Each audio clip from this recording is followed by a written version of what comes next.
ನಾನಿದಿನ ಅಕ್ಕಿ ರೊಟ್ಟಿ ಮತ್ತು ಕಾಯಿ ಚಟ್ನಿ ಮಾಡ್ತಾಯಿದ್ದೀನಿ. ಕಾಯಿ ಚಟ್ನಿಗೆ ಬೇಕಾಗಿರೋ ಸಾಮಗ್ರಿಗಳು: ಕಾಯಿ ತುರಿ, ಹಸಿರು ಮೆಣಸಿನ್ಕಾಯಿ, 5-6 ಬೆಳ್ಳುಳ್ಳಿ ಹೆಸಳು, ಉಪ್ಪು, ಕರಿಬೇವಿನ ಸೊಪ್ಪು, ಕೊತ್ತಂಬರಿ ಸೊಪ್ಪು ಇಷ್ಟನ್ನು ಮಿಕ್ಸಿ ಮಾಡಿ ಇಲ್ಲಿ ಇಟ್ಕೊಂಡಿದ್ದೀನಿ ನೋಡಿ. ಈ ಕಪ್ಪಲ್ಲಿ 2 ಕಪ್ಪು ಅಕ್ಕಿ ಹಿಟ್ಟು ಒಂದು ಸ್ವಲ್ಪ ಉಪ್ಪು ಹಾಕಿ ಮಿಕ್ಸಿ ಮಾಡಿ ಒಂದು ದೋಸೆ ಹಿಟ್ಟು ಅದಕ್ಕೆ ಹಾಕ್ಕೊಂಡು ಇಟ್ಕೊಂಡಿದ್ದೀನಿ.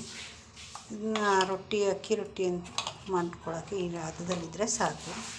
3-4 ಮಿನಿಟ್ಸಿಗೆ ಕಾಯಕ್ಕೆ ಬಿಟ್ಬಿಟ್ಟು ಕಾದ್ಮೇಲೆ ಈ ಥರ ದೋಸೆ ಹಿಟ್ಟು ಹದದಲ್ಲಿರುವ ಈ ಅಕ್ಕಿ ರೊಟ್ಟಿ ಹಿಟ್ಟನ್ನು ಈ ಥರ ಸೌಟಲ್ಲಿ ಹೀಗೆ ಹಾಕ್ಕೊಳ್ಳಿ.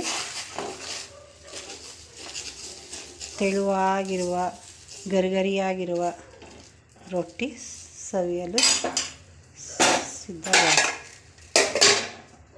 ಮೊದಲು 2 ಮಿನಿಟ್ಸ್ ಆದರೆ ಸಾಕು ಸರ್.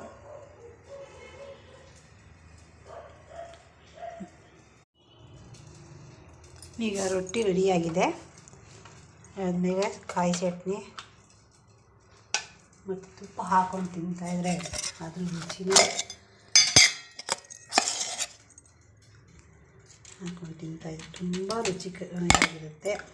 ಇದೆಲ್ಲ ಮಾಡಿ ನಮ್ಮ ಚಾನಲ್ ಸಬ್ಸ್ಕ್ರೈಬ್ ಮಾಡಿ. Thank you for watching.